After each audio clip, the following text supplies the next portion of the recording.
કેમ છો મારા વહાલા વિદ્યાર્થી મિત્રો? મારું નામ છે જયેશ રાઠવા અને તમે જોઈ રહ્યા છો નચિકેત સ્ટડી. મિત્રો, આપણે ગયા વિડીયોની અંદર ધોરણ 8માં ગણિત વિષયની અંદર ચેપ્ટર નંબર 1 સમય સંખ્યાઓ એની શરૂઆત કરી હતી. જેમાં મિત્રો આપણે સૌથી પહેલાં તો સંખ્યાઓના કેટલા પ્રકાર પડે છે, બરાબર છે, કે પ્રાકૃતિક સંખ્યા, પૂર્ણ સંખ્યા, પૂર્ણાંક સંખ્યા, બરાબર, એ બધા પ્રકારો આપણે પહેલાં ભણ્યા હતા. અને ત્યાર પછી આપણે આપણું ચેપ્ટરનું નામ એટલે કે સમય સંખ્યાઓ વિશે ટોટલી બધી જ માહિતી મેળવી હતી. બરાબર છે ને, કે સમય સંખ્યા કોને કહેવામાં આવે, સમય સંખ્યા કોને ન કહેવામાં આવે, બરાબર છે, કઈ કોને અવ્યાખ્યાયિત પદ કહેવામાં આવે, તમને બધાને ખબર છે. તેવી રીતે તમે અહીંયા જોઈ શકો છો કે જો ભાઈ પીના છેદમાં ક્યુ સ્વરૂપમાં સંખ્યા હોય ને તો જ એને સમય સંખ્યા કહેવામાં આવે. પણ ક્યુ કેવું ન હોવું જોઈએ? તો કે ભાઈ ક્યુ એ 0 ન હોવું જોઈએ. ક્લિયર છે ને? તો એવી સંખ્યાને આપણે સમય સંખ્યા કીધી હતી. ત્યાર પછી મિત્રો આપણે કેટલાક ગુણધર્મ શીખ્યા હતા, બરાબર. એમાં સૌથી પહેલો ગુણધર્મ આપણે શીખેલા કયો ગુણધર્મ હતો? કે ભાઈ સમય સંખ્યા માટે સંવૃત્તાનો ગુણધર્મ, બરાબર છે, કે ભાઈ સંવૃત્તા કોને કહેવામાં આવે? તો સંવૃત્તા એટલે મિત્રો સમય સંખ્યા અને જવાબ પણ સમય સંખ્યા જો આવું થતું હોય તો એને સંવૃત્તા કહેવામાં આવે. હવે એમાં સરવાળા માટે પણ શીખ્યા હતા, બાદબાકી માટે પણ શીખ્યા હતા, ગુણાકાર માટે પણ શીખ્યા હતા અને છેલ્લે ભાગાકાર માટે પણ આપણે શીખ્યા હતા, બરાબર. સરવાળા માટે પણ સંવૃત્તા હતી, બાદબાકી માટે પણ સંવૃત્તા હતી, ગુણાકાર માટે પણ સંવૃત્તા હતી. પણ ભાગાકાર માટે સંવૃત્તા ક્યારે હોઈ શકે? જ્યારે 0 ન હોવો જોઈએ. કોઈ પણ સમય સંખ્યા ભાગ્યા 0 હોય તો સંવૃત્તા થાય નહીં. બાકી કોઈ પણ સંખ્યા લઈ લઈએ 0 સિવાયની કોઈ પણ સંખ્યા તો સંવૃત્તા થાય છે. ક્લિયર છે મિત્રો? આટલું આપણે ક્લિયર કરાવેલું હતું. હવે મિત્રો આપણે આગળના વિડીયોની અંદર એટલે કે આપણે આ વિડીયોની અંદર બીજો ગુણધર્મ શીખવાના છે, એ પણ એકદમ મસ્ત રીતે ડિટેલમાં.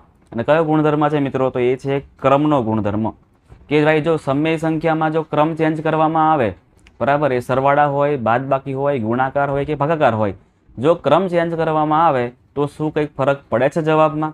બરાબર મિત્રો, જો જવાબમાં ફરક પડે તો ગુણધર્મનું પાલન થતું નથી એવું કહેવાય. શું કહેવાશે? ભાઈ ક્રમનો ગુણધર્મનું પાલન થતું નથી. પણ જો જવાબ સેમ ટુ સેમ મળે, આપણે ક્રમ બદલીએ તો જવાબ સેમ ટુ સેમ મળે તો ક્રમના ગુણધર્મનું પાલન થાય છે. સમજીએ આપણે એક્ઝામ્પલ તરીકે. સમજો, તમને એક સંખ્યા આપું છું, જેમ કે કલર ચેન્જ કરીએ. સૌથી પહેલાં ચલો 4 પ્લસ 1 કરું છું, બરાબર. 4 પ્લસ 1 કરું તો જવાબ શું આવે? એનો 5 મળે ને. હવે મિત્રો જો આપણે ક્રમ ચેન્જ કરીએ, હવે 4 પ્લસ 1 નહીં, હવે આપણે 1 પ્લસ 4 કરીએ તો પણ જવાબ શું મળશે? આપણને 5 જ મળશે. ક્લિયર છે? આવી રીતે મિત્રો જો ક્રમ ચેન્જ કરવામાં આવે તો જવાબમાં જો ફેર પડતો ન હોય તો ક્રમના ગુણધર્મનું પાલન થાય છે ને એમ કહેવામાં આવે. ક્લિયર છે? તો એવું આપણે ચેક કરવાના છે સમય સંખ્યાઓની અંદર કે ભાઈ સમય સંખ્યાઓમાં શું થાય છે. ચાલો સ્ટાર્ટિંગ કરીએ. આપણે સૌથી પહેલાં સરવાળા માટે ચેક કરીએ કે ભાઈ જો સમય સંખ્યાનો સરવાળો હોય અને એમાં આપણે ક્રમ ચેન્જ કરીએ તો શું કંઈ ફરક પડે છે? ચાલો ચાલુ કરી દઈએ. સૌથી પહેલાં લખી દઈએ, આપણે હેડિંગ મારી દઈએ સરવાળો, બરાબર છે. ચેકડી પાડી દઈએ. સૌથી પહેલાં લખીએ સરવાળા માટે સંખ્યા લઈ લઈએ, બે કોઈ સમય સંખ્યા લઈ લઈએ. સંખ્યા આપણે ઇઝી લઈએ, બરાબર, સમજવા માટે તમને ઇઝીલી ગણતરી થઈ શકે. ચલો 1/2 નો સરવાળો કરીએ આપણે 3/5 સાથે, બરાબર છે. 1/2 પણ સમય સંખ્યા છે અને 3/5 પણ સમય સંખ્યા છે. આનો સરવાળો કરીએ તો 5 × 5 પ્લસ 2 × 6 અને છેદમાં 5 × 2 = 10. હવે આનો સરવાળો કરતા 6 અને 5 11 થાય એટલે 11/10 આપણને મળે છે જવાબ, બરાબર છે.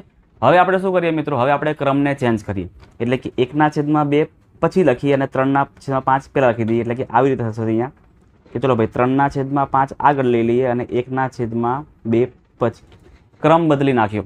હવે જવાબમાં કંઈ ફેર પડે છે? ચેક કરીએ તો કે ચલો ભાઈ સૌથી પહેલાં 3 × 2 = 6 પ્લસ 5 × 5 અને છેદનો ગુણાકાર એટલે 5 × 2 = 10. 6 અને 5 કરો તો કેટલા આવે? 11 આવે. 11/10. મતલબ મિત્રો આ જવાબમાં કંઈ ફેર પડતો નથી. જવાબમાં કંઈ ફેર નથી પડતો એટલે લખી શકીએ આપણે કે ભાઈ ક્રમનો નિયમનું પાલન થાય છે. લખી દેવાનું, ગુણધર્મનું પાલન થાય છે. ગુણધર્મનું પાલન થાય છે.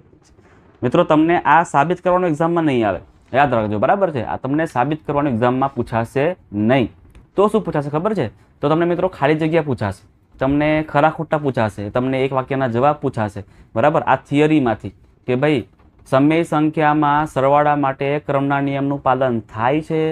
તમારે શું કરી દેવાનું? હા ભાઈ હા થાય છે ને, બરાબર. આપણે અત્યારે ચેક કર્યું, બરાબર. હવે આપણે ચેક કરીએ બાદ બાકી માટે. તો હેડિંગ આપણે સૌથી પહેલાં ચેન્જ કરીએ, અહીંયા કરી દઈએ બાદ બાકી. બાદ બાકી માટે ચેક કરીએ કે ભાઈ ક્રમના નિયમનું પાલન થાય છે. જો આપણને જવાબ સેમ ટુ સેમ મળશે ને તો પાલન થાય છે એમ કહેવાય, અને જવાબ જો આપણને સેમ ટુ સેમ નહીં મળે તો પાલન થશે નહીં. ચલો બધું ચેક કરી નાખ્યું. હવે આપણે અહીંયા માઇનસ કરી દઈએ, અહીંયા પણ માઇનસ અને અહીં પણ માઇનસ, બરાબર છે. ચલો ગણીએ હવે. 5 એકા 5, માઇનસ છે એટલે માઇનસ મૂકવાનું હો, અને 2 તરી 6 છેદમાં 2 પંચા 10. 5માંથી 6 ને માઇનસ કરવાનું છે. કેટલો આન્સર આવે? કેટલો આવે? 1 આવે? 1 ના આવે મિત્રો. કેટલા આવે? -1 આવે. નિશાની કોની મૂકવાની? હંમેશા મોટી સંખ્યાની, એટલા માટે. એટલે -1/10 આપણો આન્સર આ બાજુનો આવે છે. હવે આપણે ક્રમ ચેન્જ કરીએ તો શું આન્સર આવે છે ચેક કરીએ. તો અહીંયા 2 તરી 6, માઇનસનું માઇનસ મૂકવાનું, અને 5 એકા 5, અને છેદમાં 5 દુ 10. 6માંથી 5 જાય તો -1 નહીં આવે, પણ +1 આવશે, એટલે કે +1/10. તમે મિત્રો જોઈ શકો છો તેવી રીતે કે અહીંયા આ બાજુ -1/10 મળ્યું, જ્યારે આ બાજુ આપણને 1/10 મળ્યું.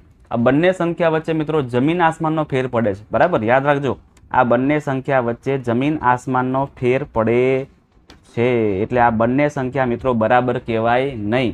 અને ક્રમ બદલતા બાદબાકીમાં ક્રમનો ગુણધર્મ જળવાતો નથી, એટલે ગુણધર્મનું પાલન થતું નથી.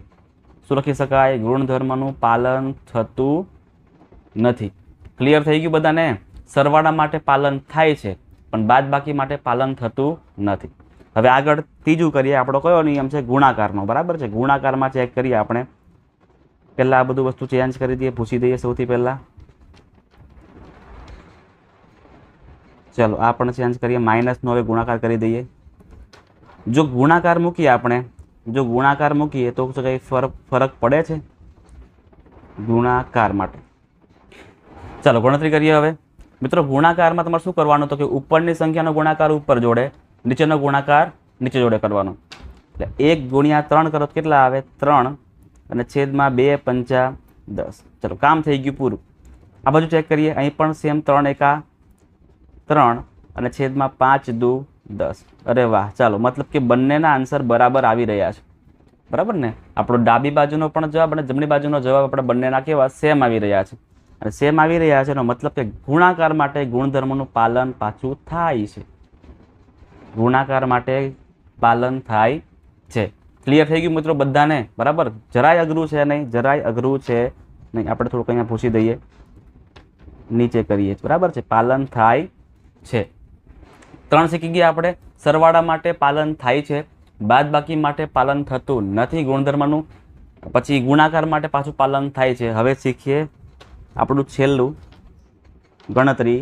કઈ આવશે? કઈ બાકી છે બોલો તો? સરવાળા, ગુણાકાર, બાદબાકી, અને છેલ્લે આવશે હવે આપણું ભાગાકાર. ભાગાકાર, ડિવિઝન પણ કહેવાય ઇંગ્લિશની અંદર. નિશાની વચ્ચે મૂકી દઈએ અહીંયા, ભાગ્યા ભાગ્યા. ચલો મિત્રો તમને બધાને ખબર છે ને કે ભાગાકાર કરવા માટે શું કરવાનું? તો સૌથી પહેલાં આપણે ગુણાકારમાં ચેન્જ કરી દેવાનું, બરાબર. ગુણાકારમાં પરિવર્તિત કરી દેવાનું, ચેન્જ કરી દેવાનું. 1/2 તો એ વનેવા રહેશે, પણ જે ભાગ્યા છે ને એ ગુણાકાર બનશે એટલે 5 ઉપર આવશે ને 3 નીચે જતા રહેશે. 5/3 બનશે. અહીં પણ કરી દઈએ 3/5. આગળની સંખ્યા તો એવી ને એવી રહેશે, પણ પછી ગુણાકાર જો અહીં આપણે કરી દઈએ ને તો હવે આ ચેન્જ થઈ જાય, એટલે 2 ઉપર આવી જાય ને 1 નીચે આવી જાય. બંનેને ગણતરી કરીએ આપણે. ગુણાકાર કરીને જવાબ ચેક કરીએ તો 1 ગુણ્યા 5 કરો તો કેટલા આવે? 5 આવે. અને છેદમાં 2 તરી કરો તો કેટલા આવે? 6 આવે. પતી ગયું. અહીંયા 3 દુ 6, અને અહીંયા 5 એકા 5. તમે જોઈ શકો છો મિત્રો કે બંને આન્સર કેવા આવે છે? અલગ અલગ આવે છે. અહીંયા 5/6 મળ્યા, તો અહીંયા 6/5 મળ્યા. મતલબ કે જ્યારે ભાગાકારની અંદર ક્રમ ચેન્જ કરવામાં આવે ને તો ગુણધર્મનું પાલન થતું નથી એમ કહી શકાય, બરાબર છે. ગુણધર્મનું પાલન થતું નથી એવું આપણે કહી શકીએ છીએ, બરાબર મિત્રો. હવે આપણે બધું એકદમ મસ્ત રીતે ફરીથી લખી દઈએ, બરાબર. તમારે ઇઝીલી એક્ઝામમાં તમે લખી શકો ને એના માટે તમને યાદ કરાવી દઉં. સૌથી પહેલાં બધું પૂછી દઈએ, બરાબર. અને ક્રમના નિયમમાં શું લખી શકાય? તો સૌથી પહેલાં આપણે કોષ્ટક જો બનાવી દઈએ, બરાબર. સૌથી પહેલાં લખીએ આપણે સરવાળો, સરવાળા માટે નિયમનું શું થાય છે, પછી બાદ બાકી માટે, પછી ગુણાકાર માટે અને છેલ્લે આવશે ભાગાકાર માટે. સરવાળા માટે મિત્રો નિયમનું પાલન થાય છે એટલે આપણે શું કરી દઈએ છીએ અહીંયા સાચું. બાદ બાકી માટે જવાબ આપણો અલગ અલગ આવ્યો હતો, ક્રમ ચેન્જ કરતા બાદ બાકીમાં જવાબ અલગ અલગ આવે છે એટલે ગુણધર્મનું પાલન થતું નથી. ગુણાકાર માટે ફરીથી નિયમનું પાલન થાય છે કારણ કે આન્સર સેમ ટુ સેમ મળે છે. ક્રમ ચેન્જ કરવામાં આવે તો આન્સર સેમ ટુ સેમ મળે છે, મતલબ કે ગુણાકારમાં નિયમનું પાલન થાય છે ત્યારે ભાગાકારની અંદર નિયમનું પાલન થતું નથી. ક્રમ ચેન્જ કરવામાં આવે તો ભાગાકારનો જવાબ આપણો જરા અલગ અલગ આવતો હતો. બરાબર છે મિત્રો, તમારે આટલું તમારે યાદ રાખવું ખૂબ જરૂરી છે. બરાબર છે, ખાસ યાદ રાખજો, તમારા માટે આ કોષ્ટક ખૂબ જ ઇમ્પોર્ટન્ટ છે. એક્ઝામમાં મિત્રો તમને કોઈ પ્રકારના એક્ઝામ્પલ આના નહીં પૂછાય, પણ ખાસ ફરીને કહું છું કે તમને મિત્રો આમાંથી 1 કે 2 માર્ક્સની ખાલી જગ્યા, ખરા ખોટા કે એક વાક્યના જવાબ, મતલબ કે 1 માર્ક્સનું તમને આમાંથી પૂછાઈ શકે. બરાબર છે, એટલા માટે મિત્રો તમારે આ કરવું ખૂબ જ ઇમ્પોર્ટન્ટ છે. તો મિત્રો મળીએ છીએ આપણે નેક્સ્ટ વિડીયોમાં, જેમાં આપણે હવે એના પછીનો જે નિયમ છે જૂથનો ગુણધર્મ એ આપણે શીખીશું. બરાબર છે, તો મિત્રો ખાસ જે મિત્રો વિડીયોમાં અને ચેનલ પર ન આવ્યા હોય ને તો ખાસ એ લોકો બધા જ ચેનલને સબસ્ક્રાઈબ કરી નાખજો. આ વિડીયોને તમારા મિત્રોને તમારા વોટ્સએપ ગ્રુપમાં મિત્રો શેર કરી દેજો. બરાબર છે, અને ખાસ મિત્રો કોમેન્ટ કરજો કે તમને મારો વિડીયો કેવો લાગે છે.